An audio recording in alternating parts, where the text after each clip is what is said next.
Buenas tardes, chiquillos. Aquí les habla Jorge. El día de hoy vamos a ver la materia de membrana celular y transporte. Aquí, muy amablemente, la profesora Úrsula me facilitó su material y entre ellos está la presentación que voy a utilizar el día de hoy. Bien. Entonces, respecto a esta materia podemos ver ciertos conceptos que vamos a enunciar a continuación. Acerca de membrana celular, podemos hablar de su función, de sus componentes y de la permeabilidad de esta membrana. Y respecto a los transportes, podemos definir dos tipos, que son el pasivo y el activo, luego los vamos a definir, y entre ellos existen varias categorías. En el pasivo está la difusión y el facilitado por proteínas, y en el transporte activo nos encontramos con proteínas transportadoras o el intercambio de vesículas, donde está la endocitosis y la exocitosis, ambos utilizando gasto de energía. Por ende. Bien, entonces, primero, necesitamos saber qué es la membrana celular. Y la membrana celular se define como el límite entre el medio interno y el medio externo de la célula. Entonces, la membrana celular tiene cierta función, ¿cierto? Que es la de mantener estable la forma de la célula con ayuda del citoesqueleto. ¿Qué es el citoesqueleto? Una estructura en la cual se apoya todo el contenido del medio intercelular y que le da forma a la célula, sobre todo si estamos hablando de una célula limar, que no suelen presentar una pared celular y por ende su forma está definida por esta membrana. En el caso de la célula vegetal, suelen tener pared celular, compuesta entre otras compuestos como por celulosa, por ende son más rígidas y también permiten apoyar la membrana sobre esa pared. Y esto es lo más importante, constituyen el límite fundamental de toda célula. O sea, dentro de esta membrana es la célula y fuera de esta membrana no es célula. ¿Ya? Esto es muy importante, porque esto nos permitirá definir cuándo estamos hablando de transporte celular o de transporte de sustancias dentro y fuera de la célula. En cuanto a la regulación, podemos decir que esta membrana regula los movimientos de sustancias en ambos sentidos y también permite conducir potenciales electroquímicos. ¿Qué quiere decir esto? Si es que existe una diferencia de potencial, o sea, esto es más física, hablamos de algo eléctrico, ¿cierto? Si hay una diferencia en este potencial, en estas cargas, esto va a permitir el transporte de ciertos compuestos iónicos, así como también la interacción entre una célula y otra. Vemos células como las neuronas que utilizan estas diferencias de potencial para transmitir ciertos estímulos que quieran comunicar. A esto le llamamos sinapsis. Bien, pero ya habrá tiempo para hablar de la sinapsis. Por ahora, quedémonos en la membrana y vemos que también tiene una función mensajera, en la cual vemos que participa en estas interacciones, ¿cierto? Lo que les adelantaba con otras células, permite la comunicación entre las células y también transmite señales hormonales y nerviosas. ¿Cuál es la diferencia entre ambas dos? Las hormonales, como ya hemos visto, son de de lento envío, pero de duración prolongada. Consecuencias eh, tienen consecuencias, valga la redundancia, por harto tiempo. Bien, se perduran en el tiempo estas consecuencias que traen las hormonas. En cambio, los impulsos nerviosos son de corta duración, pero son para una respuesta inmediata. Bien, se ejecuta de inmediato lo que este impulso nervioso quiere transmitir. Entonces, ahora podemos hablar de los componentes de esta membrana. Y entre ellos, el más importante porque es el componente estructural de la membrana, nos encontramos con los fosfolípidos.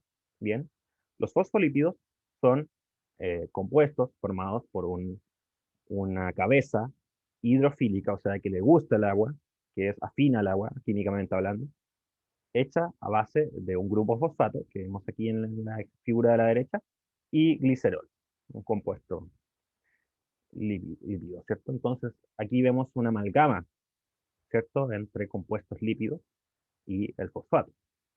Bien. A su vez, de esta cabeza surgen dos colas que son hidrofóbicas. ¿Qué quiere decir esto? Que no son afines al agua y que van a tender a alejarse del contacto con esta.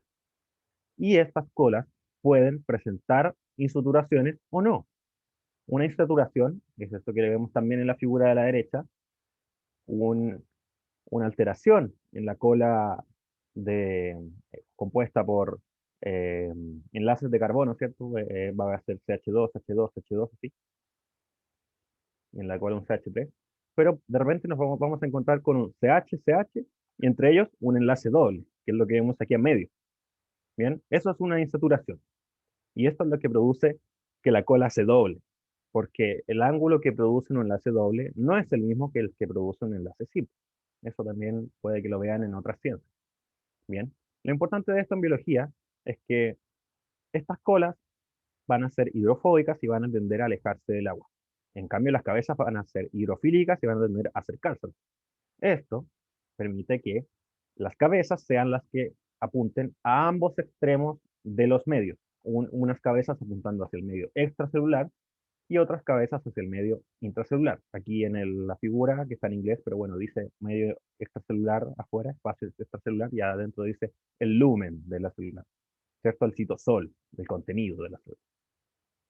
Y esta estructura nosotros le llamamos la bicapa lipídica, que es las dos corridas de fosfolípidos que permiten ser el componente principal de la membrana celular.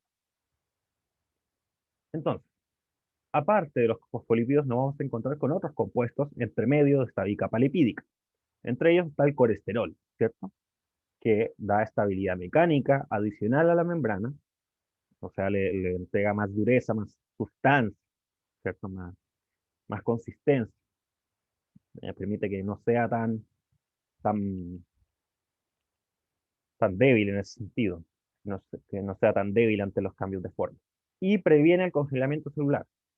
¿Qué significa esto? Que ante mayor presencia de colesterol en las células, en la membrana celular, el punto de congelación de esta membrana va a bajar. O sea que se va a necesitar un cambio más brusco de temperatura, una bajada más brusca de temperatura para poder congelar la membrana celular. Así que probablemente células como las de la piel tengan mayor contenido de colesterol, ¿cierto? Porque eso permite que en temperaturas como esta, aquí en Talca de haber 2 grados bajo cero, las células de mi piel no se congelen. ¿Bien? Aparte del colesterol, nos podemos encontrar con proteínas, que pueden ser extrínsecas o periféricas. ¿Qué quiere decir esto? Las extrínsecas están eh, a un lado u otro de esta bicapa lipídica, ¿cierto? No atraviesan la membrana. Las que atraviesan son las intrínsecas o integrales. Y son integrales porque integran parte fundamental de la bicapa lipídica y la atraviesan. Y estas tienen una característica fundamental, que es que al atravesarla pueden formar canales, y estos canales van a ser muy importantes para los transportes que vamos a ver más adelante. Bien. Estas proteínas también pueden asociarse a otros carbohidratos o lípidos, formando diferentes estructuras sobre la capa lipídica. Bien. Por último, podemos tener carbohidratos, ¿cierto?, sobre la membrana, que pueden tener distintas funciones, apoyados sobre una proteína o apoyados sobre la misma capa lipídica. Bien. Asociado a esto y aprovechando de contestar dudas acerca de lo que hemos visto en la primera parte de la clase, les presento la primera pregunta. Nos dice, en el glucocálix, los hidratos de carbono fijados a las proteínas y a los fosfolípidos se caracterizan por: 1. Aumentar la superficie de intercambio para los gases respiratorios. 2. Proyectarse desde la superficie externa de la membrana plasmática. O 3. Participar en el reconocimiento celular. De estos, ¿cuáles son correctos? Si alguno me pudiese contestar.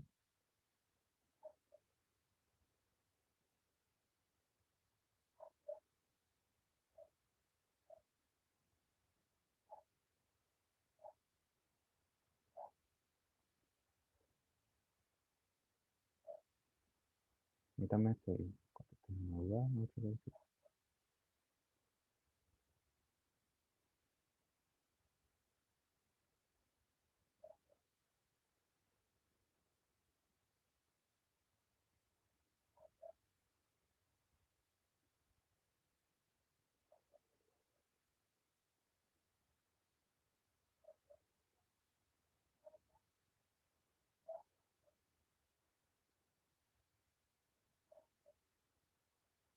Pueden responder a través del chat o pueden levantar su micrófono. En cuanto estamos ahora en clase ya. Digo alguien más. Luego vamos a pasar a existencia, me acuerden. Así que atentos al final de la clase.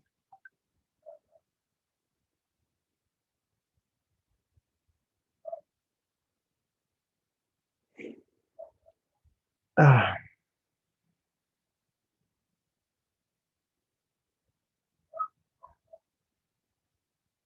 bien, parece que quizá hay muchas dudas para darle una respuesta a esta pregunta. Me gustaría que se atrevieran, me gustaría que respondieran lo primero que se les venga a la mente. Pero si no es así, yo les puedo ayudar, no se preocupen. Bien, en estos carbohidratos que acabamos de ver en el principio, si ustedes pueden hacer un análisis, de acuerdo a cómo se ve en la figura, podrían ayudarnos a aumentar esta superficie porque levantan, ¿cierto? Amplían la superficie que cubre esta capa lipídica. Bien, por ende la uno sería correcta, ¿no? ¿Sí o no? ¿La compra o no me la compro?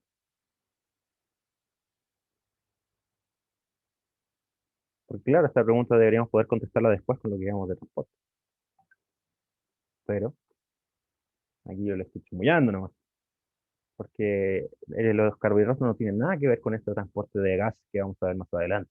Porque los gases, al ser partículas tan pequeñas, difunden a través de la capa lipídica.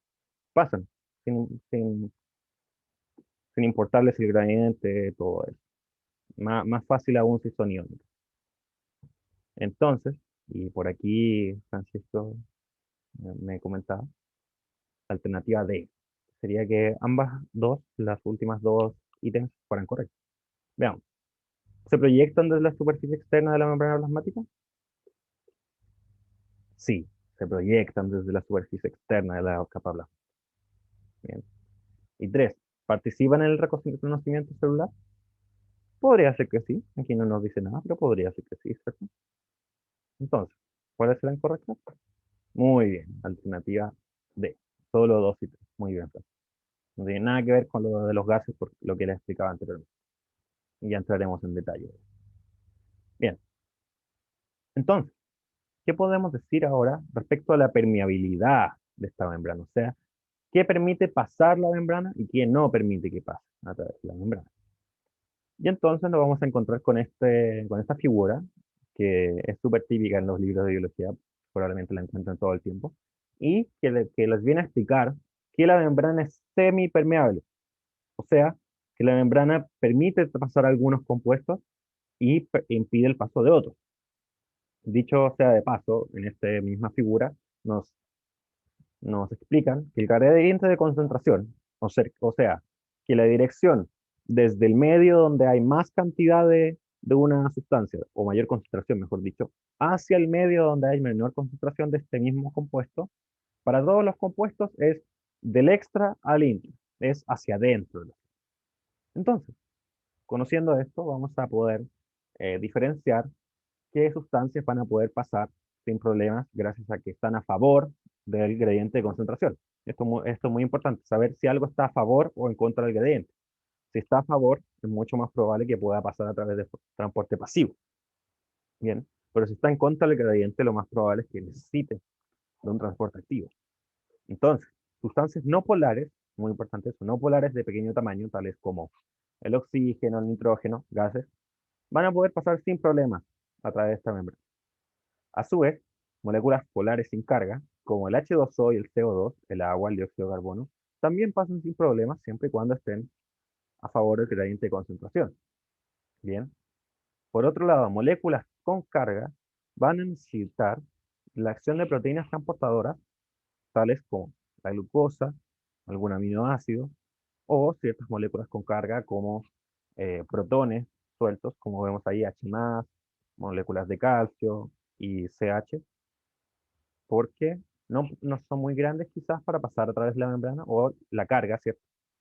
Que tienen una carga positiva, que se repele con la carga positiva de las cabezas fosfatadas, impide que pasen sin problemas a través de la capa lipídica. Entonces requieren de estas proteínas que se abren, son proteínas que pueden cambiar su forma y forman un canal para permitirle pasar a compuestos más grandes.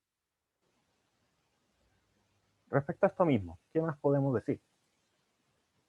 acerca del transporte que se debe hacer a través de esta misma membrana. Y entonces vamos a ver que el transporte se clasifica, como ya venía diciendo, dependiendo si se utiliza energía o no.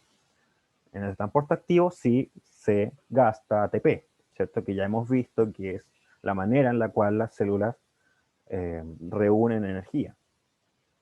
En cambio, en el transporte pasivo no hay gasto de ATP, no hay gasto de energía. Entonces, vamos a ver que en el transporte pasivo, como muestra el GIF acá, nos vamos a encontrar con la difusión, y es el cual, la difusión consiste en el desplazamiento de moléculas a través de la membrana desde zonas de mayor concentración de solutos a menor concentración de solutos, del mayor al menor. Eso es estar a favor del gradiente de concentración, como bien dice ahí.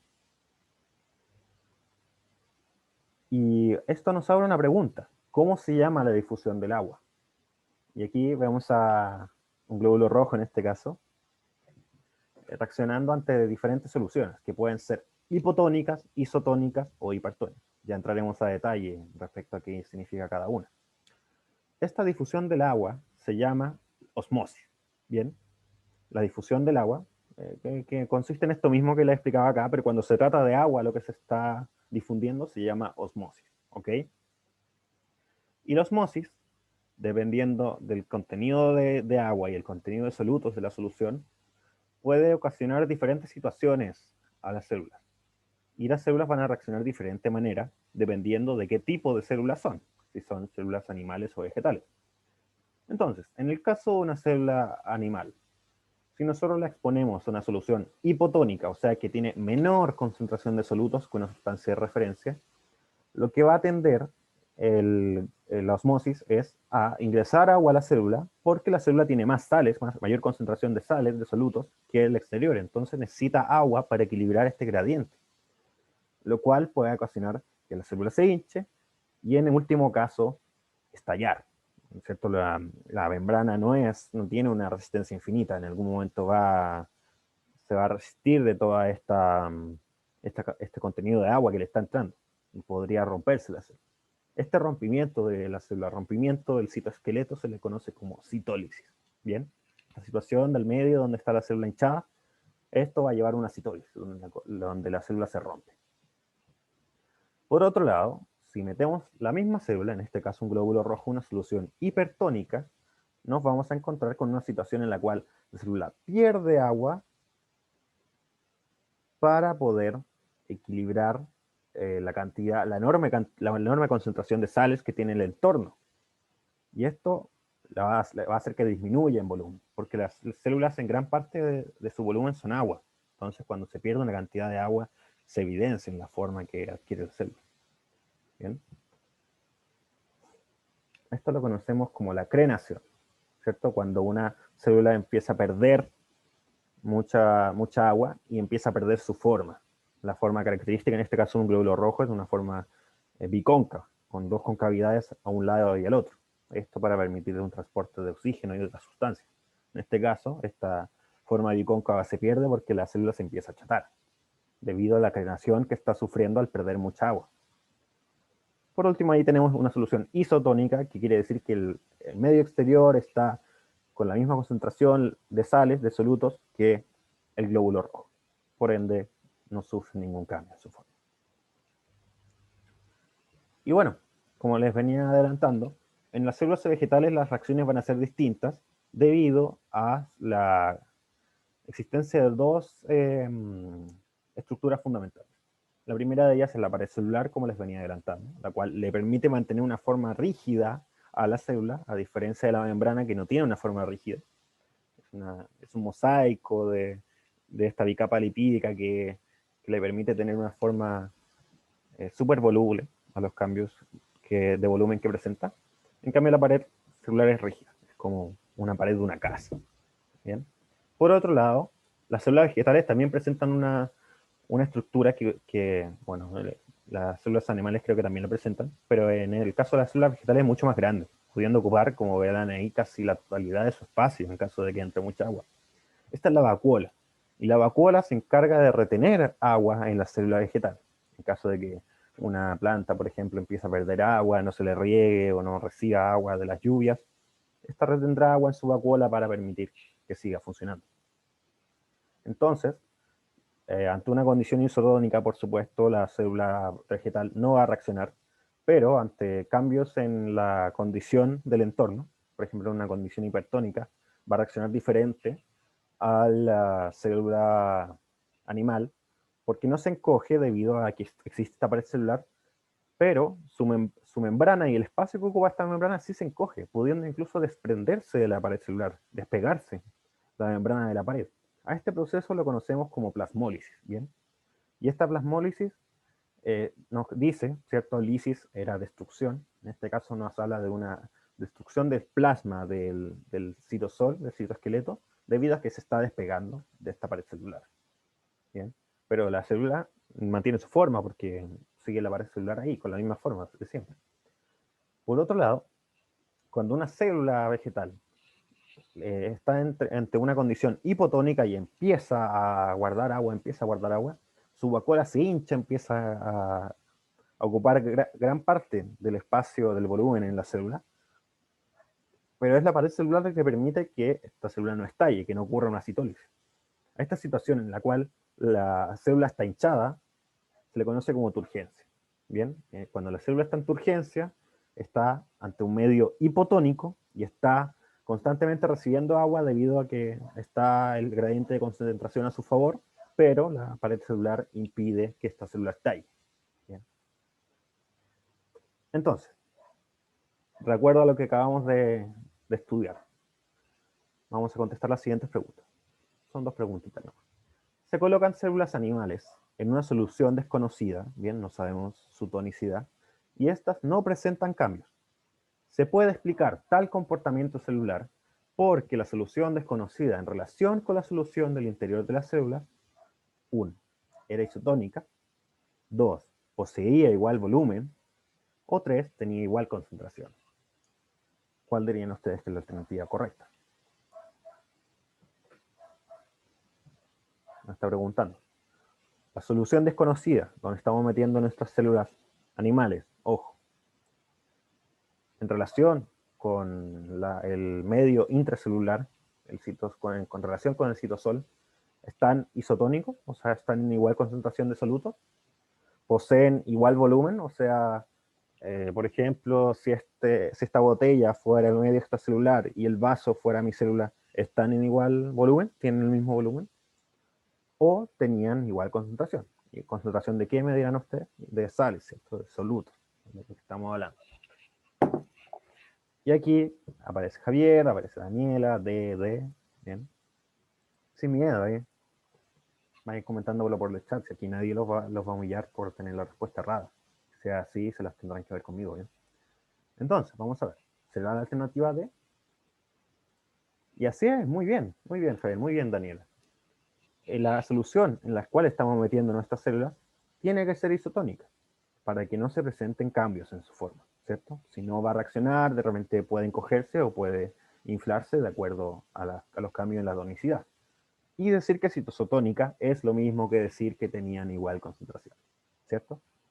No tienen igual volumen, no necesariamente, o sea, yo podría meter mi célula en esta botella y la botella puede que esté en isotonicidad con mi célula, pero la botella es mucho más grande que mi célula, ¿cierto? Por eso quería explicarles el tema del vaso y la botella, porque claramente no pueden abarcar el mismo volumen.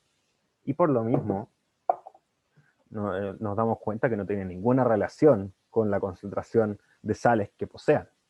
Bien. La siguiente nos dice que el proceso mediante el cual una célula vegetal, al ser colocada en un medio hipertónico, pierde agua y su membrana plasmática se separa de la pared celular, se denomina, ¿cuál es este concepto? A, plasmólisis, B, citólisis, C, turgencia, D, apoptosis o E, diálisis. Es una maldad poner tanta palabras terminadas en cis, en lisis, como para confundir, ¿eh? Puede que haya palabras que ni siquiera tienen nada que ver aquí. Pero bueno, ahora espero que ustedes me puedan compartir cuál les parece que es la alternativa correcta. Repito. Célula vegetal medio hipertónico, pierde agua y se empieza a despegar su membrana de la pared celular. Y aquí Javier nos dice A. ¿Todos de acuerdo? ¿Alguno que opine otra cosa? Sí, ya. Qué bueno que esté ahí ayudando a tu compañero, confirmándole su respuesta. Eso es muy importante. Bueno, estudiamos todos juntos. Y la respuesta efectivamente es la alternativa A. ¿Cómo se llama cuando la célula empieza a perder agua, la célula vegetal, y se empieza a despegar su membrana de la pared? Plasmólisis. Bien. La citólisis es todo lo contrario y en una célula animal cuando empieza a llenarse de agua y se termina rompiendo. La turgencia es cuando esta misma célula vegetal se empieza a llenar de agua y queda su pared celular hinchada. Apoptosis es cuando una célula muere debido a, y es una muerte programada debido a que la célula está entrando en cáncer y está replicándose descontroladamente. ¿Bien? Y una diálisis es un proceso mediante el cual se le puede limpiar la sangre a un paciente que tenga problemas en los riñones. O sea, dos cosas, nada que ver, esas dos últimas. Bien. Aquí yo les daría una pausa de 5 minutos, pero me van a perdonar, no se las puedo dar debido al tiempo. Así que lo que sí les pido por favor que tomen agua, yo también voy a tomar agua. Y espero que el agua esté en concentraciones hipotónicas respecto a mi medio intracelular, porque en verdad estoy muerto de sed. Muy bien, sigamos entonces. Ahora yo les vengo a hablar de otro tipo de transporte pasivo, que no es la difusión, que requiere ser facilitado por estructuras que le permitan atravesar la capa lipídica, la membrana plasmática. Cuando yo ocupo esos conceptos estoy hablando de lo mismo, ¿bien? Y es el transporte facilitado por proteínas. Es un transporte pasivo, no requiere de gasto de energía, pero requiere la existencia de estos dos tipos de proteínas que permiten el paso de sustancias específicas. Unas sustancias van a preferir atravesar proteínas de canal, que son proteínas que cambian su forma, permitiendo que es abrir un paso directo entre el medio extracelular y el intracelular. Y otras proteínas tienen la capacidad de plegarse, abrirse hacia afuera y luego abrirse hacia adentro. A estas las conocemos como proteínas transportadoras. Bien, son dos tipos de proteínas distintas, pero realizan el mismo transporte. Bien, ahora podemos empezar a hablar de los transportes activos, los cuales también se pueden ejecutar gracias a proteínas transportadoras, pero estos sí requerirán gasto de ATP, porque entre otras cosas podrían realizarse en contra del gradiente de concentración. Bien, o sea, puede que afuera de la célula haya mayor concentración de potasio, pero yo quiero el potasio afuera de la célula. La célula necesita botar el potasio, necesita agarrar el sodio de afuera. Entonces, independiente de que ya haya mayor concentración de potasio afuera, la célula lo que quiere es expulsar este potasio, estos iones K+ de potasio cargado positivamente. Y a su vez quiere ingresar los iones sodio Na+. Entonces nos encontramos aquí con una estructura súper conocida en biología que es la bomba sodio-potasio, Na+K+. ¿Qué hace? Cuando la solemos explicar, lo explicamos con estas cantidades que son referenciales. Entran 3 iones sodio desde afuera, aquí el primer paso a la izquierda. Entran 3 iones sodio.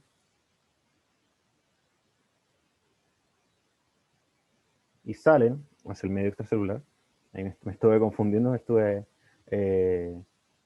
me perdí en la explicación. Es el potasio el que estamos ingresando y el sodio el que estamos botando, debido a esta concentración de sales que nosotros queremos mantener en la célula. Entonces, lo que hace esta bomba sodio-potasio es expulsar 3 iones sodio, a la vez que gracias a la acción del ATP, dejando uno de sus grupos fosfatos, permite después que entren 2 iones potasio, ¿bien? 2 iones de este mineral.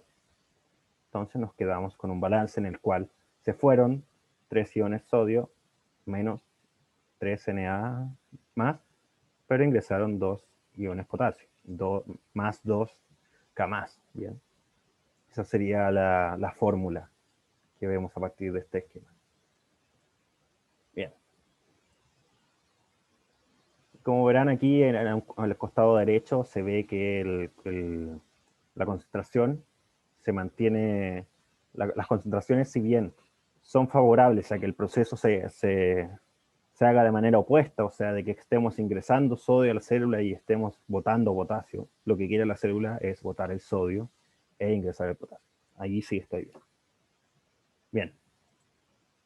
Junto con estas proteínas transportadoras que hacen transporte activo, también nos podemos encontrar con la acción de ciertas estructuras formadas por el aparato de Golgi, bien, uno de los organelos de la célula es el aparato de Golgi, y una de las pegas del aparato de Golgi es formar unas estructuras llamadas vesículas, que son literalmente burbujas hechas con esta bicapa lipídica, hechas con esta pared de dos filas de fosfolípidos.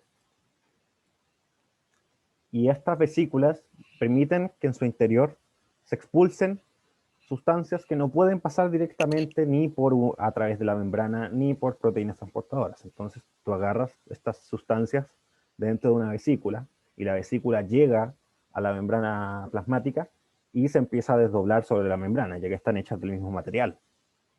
Es como cuando ustedes si ustedes tienen un forro en el cuaderno, por ejemplo, y el forro del cuaderno, el forro plástico lo doblan, va a presentar unos pliegues, pero cuando lo vuelvan a estirar, los pliegues ya no están y se presenta una textura lisa. De la misma forma, cuando la vesícula toca la membrana plasmática, tanto si es que está haciendo exocitosis, o sea, expulsando material, una vesícula generada por el aparato de Golgi que expulsa material, llega a la vesícula, a la membrana, se empieza a desdoblar y esto abre la membrana del lado del medio extracelular para permitir que se expulsen estas sustancias. Lo contrario sería que ocurriese una endocitosis en el cual la célula forma unos pseudópodos, que son unos falsos pies que atrapan estas aberturas aquí, estas aberturas en la figura de la derecha, son estos pseudópodos que atrapan este material verde, este compuesto que la célula quiere incorporar a su ser, y forma la vesícula, la membrana plasmática, la misma membrana forma la vesícula para que el material ingrese al medio intracelular. Bien, entonces aquí tenemos el intercambio de vesículas. Y la formación de estas vesículas requiere el gasto de energía en forma de ATP, en forma de adenosín triofosfato. Por ello es que está dentro del transporte activo. Bien. Acerca de la misma endocitosis, podemos definir dos conceptos distintos. Una fagocitosis, que era lo que les venía mostrando en la figura anterior, en el cual la célula es capaz de capturar partículas sólidas, gigantes, a escala celular, o sea, algo que es imposible que pase directamente a través de la membrana, la rompería, o a través de una proteína transportadora, también la rompería. Entonces, la célula tiene que formar estos pseudópodos y tiene que formar esta vesícula que se termina transformando en un endosoma, una vesícula dentro del medio intracelular, capturando finalmente esta partícula gigante que quiere comerse, entre comillas. Por otro lado, también se puede dar el caso de una pinocitosis, en el cual la célula, ante una gran necesidad de agua, porque eso es lo que quiere, capturar fluido extracelular, que está compuesto en su mayoría por agua, se repliega sobre sí misma la membrana, siendo así, como estoy haciendo aquí con mis brazos, y al replegarse captura una gran cantidad del fluido extracelular, formando una vesícula que también se termina ingresando al medio intracelular. ¿Bien? Entonces, estos son dos tipos de lo mismo, dos tipos de endocitosis, dos tipos de transporte activo en el cual la célula está incorporando material de afuera a su ser. Bien, y respecto a la fagocitosis, creo que alguna vez ya vimos este video, si no es así, habla acerca o sea, trata acerca de un glóbulo blanco. En el video no está, pero después pueden verlo, me lo banearon por copyright alguna vez, y a la profe Úrsula también, que habla acerca de un glóbulo blanco que está capturando una bacteria que es ajena, ¿cierto?, a nuestro ser, una bacteria que puede ser nociva, que nos puede enfermar. Entonces el glóbulo blanco, que es la estructura gigante aquí, media blancuzca, que aparece entre las otras células, viene y empieza a formar estos pseudópodos para capturar esta bacteria, que es el punto, el rectángulo aquí negro en la esquina del glóbulo blanco. Cuando captura finalmente, cuando fagocita en la bacteria, el glóbulo blanco se encarga de destruir la bacteria en su interior. ¿Bien? Así es como la fagocitosis nos ayuda a permanecer vivos.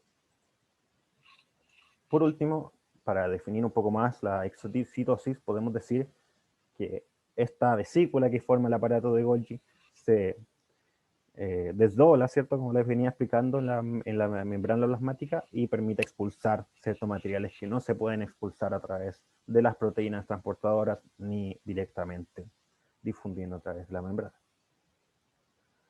Entonces, ahora les tengo 3 preguntas más para poder ir cerrando la clase a partir de lo que acabamos de ver. La primera nos dice, en el transporte activo, a diferencia de la difusión facilitada, C1 transporta en contra de un gradiente de concentración. 2. Necesitan proteínas transportadoras. O 3. Utiliza una fuente de energía. ¿Cuál sería, según ustedes, la alternativa correcta? ¿Solo 1? ¿Solo 2? ¿Solo 1 y 3? ¿Solo 1 y 2? ¿O solo 2 y 3? Ojo, está hablando de todos los tipos de transporte activo, a diferencia de la difusión facilitada. O sea, ¿qué diferencias hay entre la difusión facilitada, esta difusión facilitada por proteínas en el transporte pasivo, con respecto al transporte activo?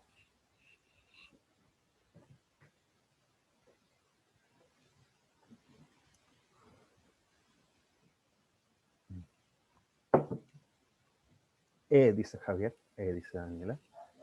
Serían todas correctas según ustedes. Veamos. ¿Transporta en contra de un gradiente de concentración? Sí, el transporte activo transporta en contra del gradiente, a diferencia de la difusión que lo hace a favor. ¿Necesitan proteínas transportadoras? No necesariamente, fíjense.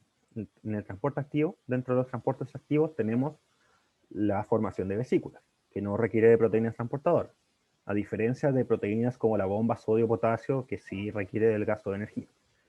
Sin embargo, cualquier tipo de transporte activo requiere de un gasto de energía, a diferencia de la difusión facilitada, que no lo requiere. Entonces, la alternativa correcta sería la C, solo 1 y 3. Bien, pasemos a la siguiente. En relación a la formación de una vesícula y su posterior fusión con la membrana plasmática, este desdoblamiento del cual les estaba hablando, son eventos involucrados en el proceso de A, osmosis, B, diálisis, C, exocitosis, D, difusión simple o E, difusión facilitada. Ya hablamos acerca de qué era la difusión facilitada, lo recordamos en la pregunta anterior. Así que, como para hacerle un recordatorio, la difusión simple es esta que simplemente difunde a través de la célula, como pasan los gases, como pasa el agua. Allá esa difusión le tenemos otro nombre, pero también es difusión simple, que ocurre a favor del gradiente. ¿Cuál sería la alternativa correcta en este caso?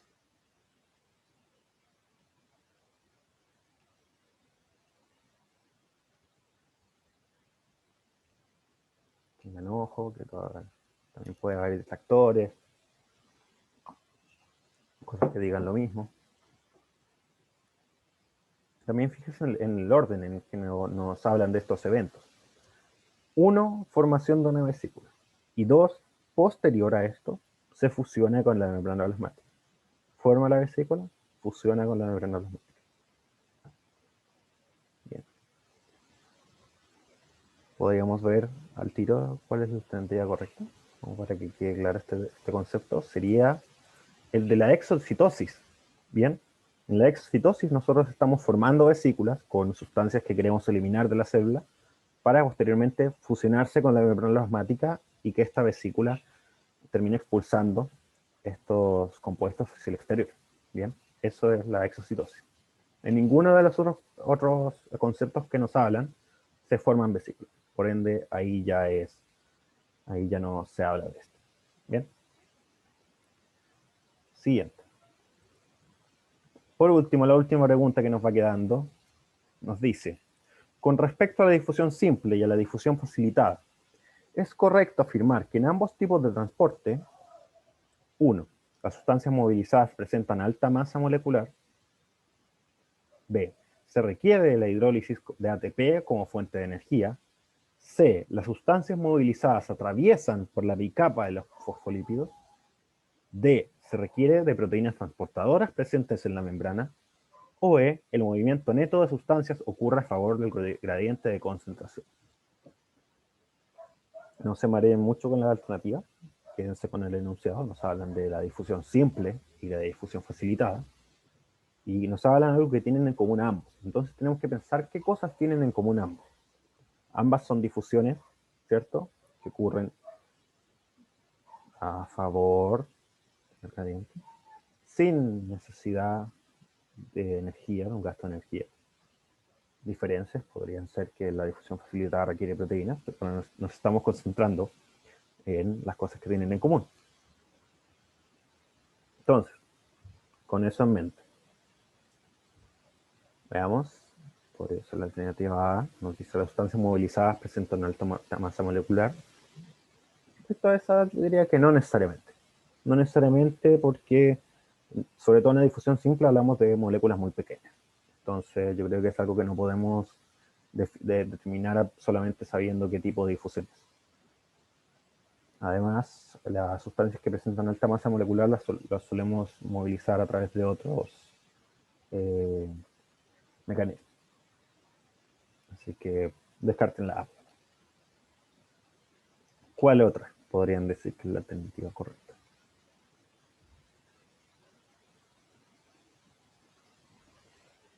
Es algo que tienen que tener en común.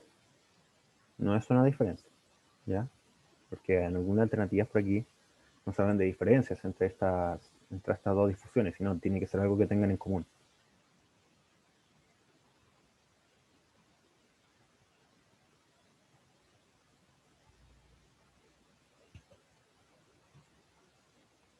Según no queda claro, entonces podemos ir sacando luego.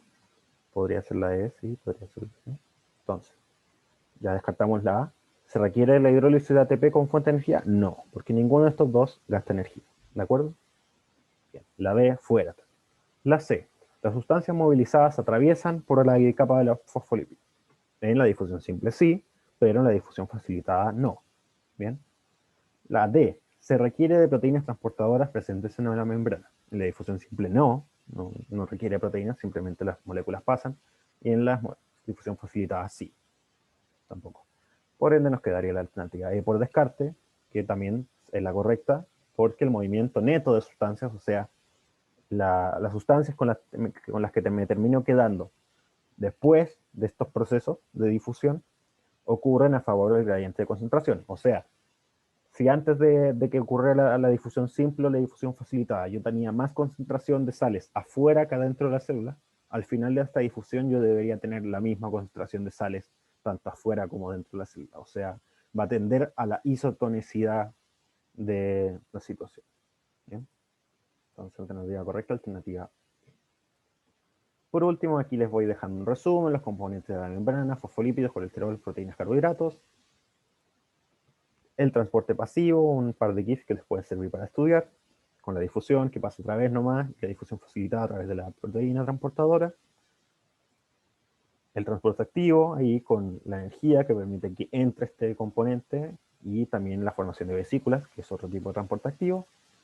Y en resumen el transporte, que este GIF explica todo lo anterior. Así que eso, muchas gracias por su atención, y bueno, esta es mi última clase del semestre, así que no sé si nos estaremos viendo más adelante, pero les estaré informando de todo. Éxito en su ensayo la próxima semana y éxito con su estudio. Chao, profe.